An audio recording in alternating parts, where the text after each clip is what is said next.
Friends, welcome to the story panda. Love on the edge of ഡിവോഴ്സിലെ 3ാമത്തെ episode കാണാം. Penny tennis കോർട്ടിൽ വന്നേക്കുകയാണ്. അവൾ തന്നെയാണ് ഷെങ്മിയാൻ എന്ന് മിസ്റ്റർ ഫൂന് അറിയില്ല. അപ്പോൾ കൂടെയുള്ള ഷയോ പെന്നിയെ കണ്ടിട്ട് ചോദിക്കുകയാണ്, പെന്നി നീ എന്താ ഇവിടെ വന്നേക്കുന്നത്? അവൾ പറയും, ഞാനിന്ന് മിസ്റ്റർ ഫൂവിനെ കാണാനായിട്ടാണ് വന്നേക്കുന്നത്. അപ്പോൾ ഫൂ പറയാണ്, ഷയോ നിനക്ക് പെന്നി അറിയാവോ? ഷയോ പറയും, പിന്നില്ലേ, പെന്നി ഈ ഇൻഡസ്ട്രിയിൽ വളരെ ഫേമസ് ആണ്. പെന്നി പ്രിപ്പയർഡ് ആയിട്ടാണല്ലോ വന്നേക്കുന്നത്. പെന്നി ഫൂവോട് കൂടി കളിക്കാൻ പോവുകയാണോ? അവള് ഫൂവിനോട് ചോദിക്കും, ഫൂ എനിക്കൊരു ചാൻസ് തരാവോ? അപ്പോൾ അവൻ പറയും, എനിക്ക് ഇൻട്രസ്റ്റ് ഇല്ല. അപ്പോൾ ഷയോ പറയും, ഒരു ലേഡിയോട് ഇത്രയും റൂഡാവല്ലേ ഫൂ. എന്നിട്ട് ഷയോ പറയാണ്, പെന്നി നീ എൻ്റെ കൂടെ കളിക്കാൻ വാ. അപ്പോഴത്തേക്കും അവൾ വീണ്ടും ഫൂവിനോട് ചോദിക്കുകയാണ്, മിസ്റ്റർ ഫൂ എനിക്ക് ഒരു ചാൻസ് പ്ലീസ് തരാവോ? ഒരു കാര്യം ചെയ്യാം, നമുക്കൊരു കോമ്പറ്റീഷൻ വയ്ക്കാം. അതിൽ ഞാൻ ജയിക്കുകയാണെങ്കിൽ നിങ്ങൾ എനിക്ക് 5 minutes തരണം. അഥവാ നിങ്ങളാണ് ജയിക്കുകയാണെങ്കിൽ ഞാൻ അപ്പം തന്നെ പൊക്കോളാം. പക്ഷെ അവൻ അമ്പിനും വില്ലിനും എടുക്കുന്നില്ല. അവൻ പറയാണ്, എനിക്ക് ഇൻട്രസ്റ്റ് ഇല്ല എന്നും പറഞ്ഞ് അവിടെ നിന്ന് പോകാൻ പോകുമ്പോഴത്തേക്കും അവൾ അയ്യോ ചാൻസ് പോകുമല്ലോ എന്ന് കരുതി അവസാനത്തെ പണിയും പറയുകയാണ്. പെന്നി പറയും, എന്നോട് കോമ്പീറ്റ് ചെയ്താൽ തോറ്റു പോകുമെന്ന് പേടിയുണ്ടോ?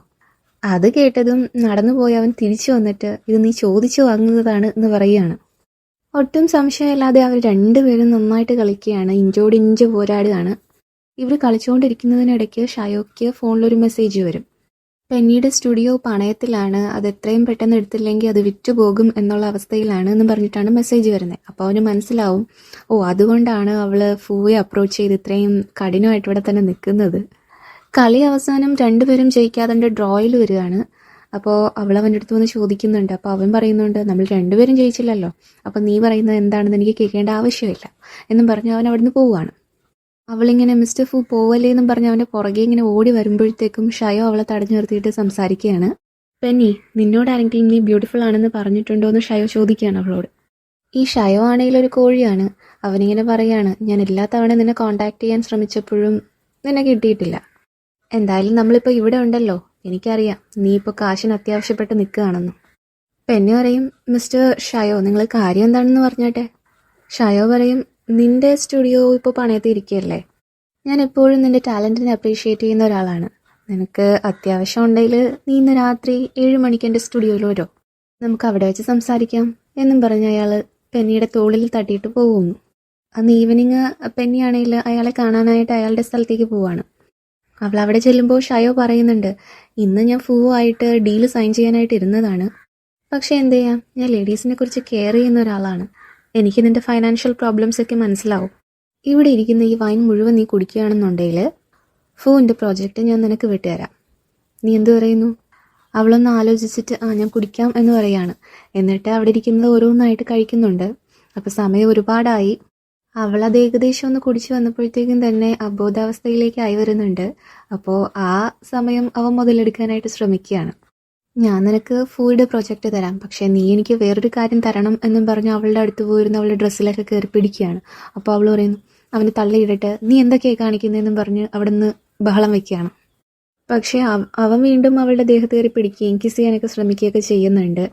അവൾ എങ്ങനെയൊക്കെ അവനെ പിടിച്ചു മാറ്റിയിട്ട് അവനോട് പറയും, ഞാൻ ഫൂ യങ്ചാൻ്റെ വൈഫാണ്, അവൻ എൻ്റെ ഹസ്ബൻഡാണ്. ഫൂ ഇതൊക്കെ അറിയുകയാണെങ്കിലുണ്ടല്ലോ നീ നിൻ്റെ ഫാമിലിയും അതിൻ്റെ കോൺസിക്വൻസ് അനുഭവിക്കേണ്ടി വരും. അപ്പോൾ ഷയോ ആണെങ്കിൽ ചിരിച്ചുകൊണ്ട് അവളെ കളിയാക്കുകയാണ്. ഫൂ നിൻ്റെ ഹസ്ബൻഡാണെന്നോ? അവൻ നിൻ്റെ ഹസ്ബൻഡായിരുന്നെങ്കിൽ ഇന്ന് രാവിലെ നിനക്ക് ടെന്നീസ് കോർട്ടിൽ അവനുമായിട്ട് കോമ്പീറ്റ് ചെയ്യേണ്ട ആവശ്യം വരില്ലായിരുന്നു. നിനക്ക് ഇവിടെ വന്ന് എൻ്റെ അടുത്ത് ബെഗ് ചെയ്യേണ്ട ആവശ്യം വരില്ലായിരുന്നു. അപ്പോൾ അവൾ പറയുന്നുണ്ട്, അത് ഞങ്ങൾ തമ്മിലുള്ള ഒരു വഴക്കിൻ്റെ പേരിലാണ് ഇങ്ങനെ ഈ ഒരു പ്രശ്നം. അതൊരു ലവേഴ്സ് ക്വാറലാണ്. നിനക്കെന്താ അതൊന്നും മനസ്സിലാവില്ലേ? ഞാൻ ഇപ്പം തന്നെ അവനെ വിളിക്കാം, എന്നിട്ട് നീ അവൻ പറയുന്നത് നേരിട്ട് കേട്ടോ എന്നും പറഞ്ഞ് അവൾ ഫോൺ എടുക്കുകയാണ്. ഫോൺ എടുക്കുന്നതിനിടെ അവിടെ നിന്ന് കിട്ടിയ തലങ്ങണി എടുത്ത് അവൻ്റെ തലക്കിട്ടടിച്ചിട്ട് അവൾ അവിടെ നിന്ന് ഇറങ്ങി ഓടാൻ ശ്രമിക്കുകയാണ്. അവനാണെങ്കിൽ പുറകെ വന്ന് അവളെ പിടിക്കുന്നുണ്ട്. അവൾ ബാഗ് വെച്ചൊക്കെ അവനെ അടിച്ച് തള്ളിയിട്ടിട്ട് തിരിഞ്ഞ് ഓടാൻ നോക്കുമ്പോഴത്തേക്കും അവിടെ നിന്ന് ഒരാൾ നടന്നു വരുന്നുണ്ട്. അത് മറ്റാരുമല്ല, ഫൂ ആണ് അവിടെ നിന്ന് നടന്നു വരുന്നത്. അവനാണ് അവിടെ നിന്ന് നടന്നു വരുന്നതെന്ന് കാണുമ്പോൾ തന്നെ അവൾ അങ്ങോട്ടേക്ക് അവൻ്റെ അടുത്തേക്ക് ഓടിപ്പോയിട്ട് അവനെ കെട്ടിപ്പിടിക്കുകയാണ്. അവളിങ്ങനെ കെട്ടിപ്പിടിച്ച കാരണം അവളുടെ കൈ ഇങ്ങനെ മാറ്റാൻ ശ്രമിക്കുമ്പോൾ അവൾ പറയാണ്, എന്നെ സഹായിക്കുക, എന്നെ ഹെൽപ്പ് ചെയ്യൂ പ്ലീസ്. അപ്പോഴേക്കും ഷയോയും ഓടിയിട്ട് അവളുടെ പിറകെ അവിടെ എത്തി. അവൻ നോക്കുമ്പോൾ ഇവർ രണ്ടും ഇങ്ങനെ ഹഗ് ചെയ്തിട്ട് നിൽക്കുകയാണ്. അപ്പോൾ ഫൂ ഇങ്ങനെ ഷയോനെ ഒരു നോട്ടം നോക്കും. അപ്പോൾ അവൻ പറയുന്നുണ്ട്, ഷയോ ഫൂ ഞാൻ പെന്നിയെ പുറത്തേക്ക് ആക്കാനായിട്ടിരിക്കുമായിരുന്നു. അപ്പോൾ പെന്നി പറയും, ഇല്ല ഫൂ അവൻ കള്ളം പറയാണ്, അവൻ എന്നെ ബുള്ളി ചെയ്തു. ഫൂ അപ്പോൾ ഷയോട് പറയും, ഷയോ നിനക്ക് നന്നായിട്ട് അറിയാം ഇവിടെ എന്താ നടക്കുന്നതെന്ന്. എന്നിട്ട് പെന്നി അവൻ എടുത്തും കൊണ്ട് തിരിച്ച് നടന്നു പോവുകയാണ്. അപ്പോൾ ഷയോയ്ക്ക് ആകെ ദേഷ്യമാവും. ശരിക്കും അവൾ അവൻ്റെ വൈഫാണോ, ഇവിടെ എന്തൊക്കെയാണ് നടക്കുന്നത് എന്നും പറഞ്ഞ് ആകെ ദേഷ്യപ്പെടുകയാണ്. ഫൂ ആണെങ്കിൽ അവളെ എടുത്തുകൊണ്ട് അവൻ്റെ വില്ലയിലേക്കാണ് വരുന്നത്. അവളാണെങ്കിൽ അത്രയും ഡ്രിങ്ക്സ് കഴിച്ചതുകൊണ്ട് തന്നെ അവൾക്ക് പകുതി ബോധമില്ല. അവൻ അവളെ അവിടെ കൊണ്ട് ഇരുത്തിയിട്ട് അങ്ങോട്ട് മാറുമ്പോൾ അവൻ്റെ കൈ പിടിച്ച് അവൾ അടുത്തേക്ക് ഇരുത്തുകയാണ്. മിസ്റ്റർ ഫൂ എന്നും വിളിച്ചും കൊണ്ട് അവൾ അവൻ്റെ തോളിലേക്ക് ഇങ്ങനെ ചേർന്ന് കിടക്കുകയാണ്. അപ്പോൾ അവനിങ്ങനെ അവളോട് ചോദിക്കുന്നുണ്ട് പതുക്കെ, നീ ഇത്ര ആണുങ്ങളുടെ കൂടെ എന്തിനാ മെസ്സ് ചെയ്യുന്നത്? നിനക്ക് എന്താ ഇത്രയ്ക്ക് പൈസയ്ക്ക് അത്യാവശ്യം? അവളിങ്ങനെ കിസ് ചെയ്യാനെന്നുള്ള രീതിയിലോട്ട് വരുമ്പോൾ അവൻ അവളുടെ കൈ പിടിച്ച് മാറ്റിയിട്ട് അവിടെ നിന്ന് എഴുന്നേൽക്കുകയാണ്. അവൻ എണീറ്റ് പോയി അവൾക്ക് കുടിക്കാനായിട്ട് ഒരു കപ്പിൽ വെള്ളം എടുത്തുകൊണ്ട് കൊടുക്കും. എന്നിട്ട് പറയും, നിനക്ക് ബോധം വന്നിട്ടുണ്ടെങ്കിൽ നീ ഇപ്പം തന്നെ ഇവിടെ നിന്ന് പൊക്കോണം. അവൾ വെള്ളം കുടിക്കുന്നത് കണ്ടിട്ട് ആത്മനിയന്ത്രണം പോയിട്ട് അന്ന് അവർ കിസ് ചെയ്ത ആ ദിവസം അവന് ഓർമ്മ വന്നിട്ട് അവൻ വീണ്ടും അതുപോലെ അവളെ കിസ് ചെയ്യാണ്. അത് കഴിഞ്ഞിട്ട് അവനറിയാണ്ട് അവൻ ഇത്രയും നേരം കിസ് ചെയ്ത് പോയല്ലോ എന്ന് വിചാരിച്ചിട്ട് മുകളിലോട്ട് കയറി പോവും. മുകളിൽ പോയി നിന്നിട്ട് അവനിങ്ങനെ ആലോചിക്കുകയാണ്, ഞാനിപ്പോൾ എന്താ ചെയ്തേ, എനിക്ക് അവളോട് ഫീലിങ്സ് ഉണ്ടോ? അവൻ അവിടെ നിൽക്കുമ്പോൾ അസിസ്റ്റൻറ്റ് വന്നിട്ട്, മിസ്റ്റർ ഫൂ അന്ന് നമ്മൾ നോക്കിയ ഡിസൈനില്ലേ, ആ കമ്പനിയുടെ ഓണറുടെ ഫോൺ നമ്പർ ഇതാണെന്നും പറഞ്ഞാൽ ഫോൺ നമ്പർ കൊണ്ട് കൊടുക്കുകയാണ് അവന്. എന്നിട്ട് അസിസ്റ്റൻ്റ് അവനിങ്ങനെ മനസ്സിലാലോചിക്കുകയാണ്, ഞാനൊരു പെണ്ണിൻ്റെ സൗണ്ട് കേട്ടല്ലോ, എനിക്കിനി അത് തെറ്റിപ്പോയതാണോ? എന്നിട്ട് അവനങ്ങനെ പോവും.